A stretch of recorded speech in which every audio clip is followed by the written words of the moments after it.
દોસ્તો, તમે શું ક્યારે વિચાર્યું છે કે ચલણ આખી દુનિયા પર રાજ કરે છે? તેના પર દોઢ સદી જૂની પરંપરા એકાએક તૂટી શકે એ કેવી સહી જે માત્ર કાગળના ટુકડાને મૂલ્ય નથી આપતી પણ દેશના ગૌરવ અને શક્તિની ઓળખ બની જાય છે. 165 વર્ષના લાંબા ઇતિહાસમાં જે ક્યારેય નથી બન્યું તે હવે તમારી આંખો સામે થવા જઈ રહ્યું છે. આ ફેરફાર પાછળનું રહસ્ય અને એક શક્તિશાળી નેતાની છાપ કેવી રીતે દુનિયાના સૌથી મોટા અર્થતંત્રને નવી દિશા આપશે તે જાણવું દરેક વ્યક્તિ માટે અનિવાર્ય છે.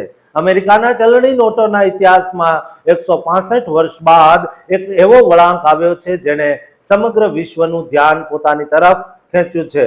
આ કોઈ સામાન્ય ફેરફાર નથી પણ એક યુગનો અંત અને એક નવા અધ્યાયની શરૂઆત છે. અમેરિકાના ટ્રેઝરી વિભાગે એક એવી જાહેરાત કરી છે જેનાથી આખા વિશ્વમાં ચર્ચા જાગી છે. આ ઉનાળાથી એટલે કે ગરમ દિવસોમાં જ્યારે તમે અમેરિકન પેપર કરન્સી જોશો ત્યારે તેના પર તમને કંઈક નવું અને ઐતિહાસિક જોવા મળશે અને તે છે ડોનાલ્ડ ટ્રમ્પના હસ્તાક્ષર. હા, તમે સાચું સાંભળ્યું. અમેરિકાના ઇતિહાસમાં આ પ્રથમ વખત બનવા જઈ રહ્યું છે જ્યારે કોઈ પ્રમુખના હસ્તાક્ષર તેમના કાર્યકાળ દરમિયાન જ ચલણી નોટો પર અંકિત કરવામાં આવશે. આ સમાચાર સાંભળતા જ અનેક સવાલો મનમાં જાગે છે. આખરે આવું કેમ કરવામાં આવ્યું? કે તેનો જવાબ અમેરિકાની શાન અને તેના ગૌરવશાળી ઇતિહાસમાં છુપાયેલો છે. અમેરિકા પોતાની આઝાદીની 250મી વર્ષગાંઠની ઉજવણી કરવા જઈ રહ્યું છે અને આ ભવ્ય અવસરને યાદગાર બનાવવા માટે આ ઐતિહાસિક નિર્ણય લેવામાં આવ્યો છે. આ માત્ર એક સહી નથી પણ અમેરિકાની મજબૂતીનું પ્રતીક છે. જે પરંપરા 1861 થી એટલે કે દોઢ સદી કરતા પણ વધુ સમયથી અકબંધ હતી તે પરંપરાનો હવે અંત આવવા જઈ રહ્યો છે. અત્યાર સુધીની જે પ્રથા હતી તેમાં અમેરિકન ટ્રેઝરરના હસ્તાક્ષર નોટો પર લેવામાં આવતા હતા, પરંતુ હવે જૂન મહિનાથી જ્યારે $100ની નવી નોટો બજારમાં આવશે ત્યારે તેના પર ટ્રમ્પ અને ટ્રેઝરી સેક્રેટરી સ્કોટ બેસેન્ટના હસ્તાક્ષર એક સાથે જોવા મળશે. આ બદલાવ એટલો મોટો છે કે લીના માલેરબા જેઓ અત્યાર સુધી ટ્રેઝરર તરીકે સેવા આપતા હતા તે આ પરંપરાના છેલ્લા સાક્ષી બનશે, કારણ કે હવે પછીની નોટોમાં ટ્રેઝરરની સહીની જગ્યા પ્રમુખની સહી લેશે. આ ઘટનાની ગંભીરતા સમજવા જેવી છે, કારણ કે હાલમાં જ પણ પૂર્વ પ્રમુખ જો બાઇડેનના સમયની એટલે કે ટ્રેઝરી સેક્રેટરી જેનેટ એલેનના હસ્તાક્ષર વાળી નોટોનું ઉત્પાદન તો ચાલુ જ છે, પણ ટૂંક સમયમાં જ આ બધી નોટોનું ઉત્પાદન અટકી જશે અને માર્કેટમાં નવા હસ્તાક્ષર વાળી નોટો પોતાનું પ્રભુત્વ જમાવશે. ટ્રેઝરી સેક્રેટરી સ્કોટ બેસેન્ટે આ નિર્ણય પાછળના તર્કને સમજાવતા બહુ મહત્વની વાત કરી છે.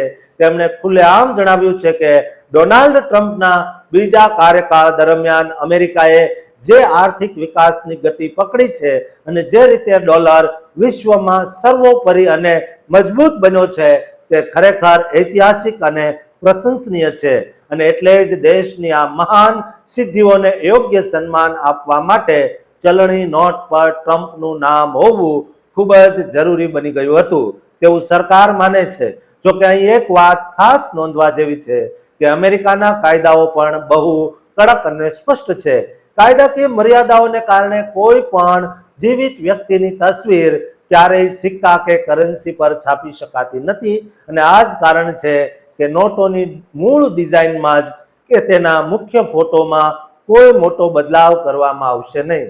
એટલે કે જે મૃત વ્યક્તિઓના પોર્ટ્રેટ હાલમાં નોટો પર છે તે તો યથાવત જ રહેશે અને વર્ષોથી ચાલી આવતા પવિત્ર શબ્દો ઇન ગોડ વી ટ્રસ્ટ પણ નોટો પર જ અગાઉની જેમ જ લખાશે. ફેરફાર માત્ર હસ્તાક્ષરના રૂપમાં જોવા મળશે, પરંતુ આ નાનકડો દેખાતો ફેરફાર એક બહુ મોટી રાજકીય અને આર્થિક જીત સમાન છે. આ નિર્ણયથી અમેરિકાના નાણાકીય ઇતિહાસમાં 165 વર્ષની પરંપરાનો સત્તાવાર રીતે અંત આવશે અને એક નવી પ્રથા જન્મે છે જે ભવિષ્યમાં યાદ રાખવામાં આવશે. જૂન મહિનાથી બહાર પડનારી $100ની નોટો હવે વિશ્વભરના રોકાણકારો અને સામાન્ય લોકો માટે આકર્ષણનું કેન્દ્ર બનશે, કારણ કે તેના પર એક પ્રમુખની સીધી મહોર હશે. આ સમાચાર માત્ર આર્થિક વ્યવહારો પૂરતા મર્યાદિત નથી, પણ તે ભાવનાત્મક રીતે પણ અમેરિકાના લોકો માટે અને વિશ્વના અર્થતંત્ર માટે એક સંદેશ છે કે અમેરિકા પોતાની 250મી આઝાદીની વર્ષગાંઠ પર એક નવી ઓળખ સાથે આગળ વધી રહ્યું છે અને આ પરિવર્તન એ વાતની પણ પુષ્ટિ કરે છે કે સમય બદલાય તેમ નિયમો અને પરંપરાઓ પણ દેશના હિતમાં બદલી શકાય છે અને ડોનાલ્ડ ટ્રમ્પના હસ્તાક્ષર હવે આવનારા ઘણા દાયકાઓ સુધી અમેરિકાની આર્થિક શક્તિના સાક્ષી બનીને વિશ્વભરમાં ફરતા રહેશે. આમાં ઐતિહાસિક પગલું અમેરિકાના નાણાકીય ક્ષેત્રે કાયમી યાદગાર બની રહેશે.